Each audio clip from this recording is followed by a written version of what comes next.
Hey guys, আসসালামু আলাইকুম। আশা করছি তোমরা সবাই ভালো আছেন, আমিও ভালো আছি আলহামদুলিল্লাহ। গাইস, আবারও তোমাদের মাঝে ব্লগ নিয়ে হাজির হয়ে গেলাম, একটি শর্ট ব্লগ নিয়ে।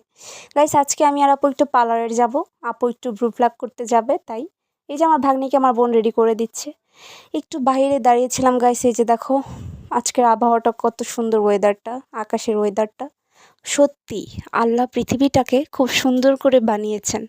আকাশটা দেখো গাইস, কি রঙিন লাগছে দেখতে, কি সুন্দর, আমার কাছে খুব ভালো লাগছে। যদিও এটা বিকেলের ওয়েদার।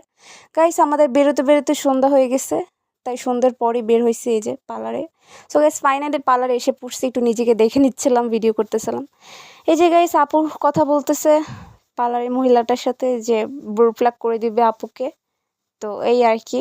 তো আজকে একটু আপু ব্রু প্লাক করতে আসছে, এই। তো আপু আমি আসছি। আপু আমি আমার ভাগ্নিকে নিয়ে আসছি ব্রু প্লাক করার জন্য, আমার বোনকে। তো আপু আমি আর আমার ভাগ্নি আসছি, 3 জন।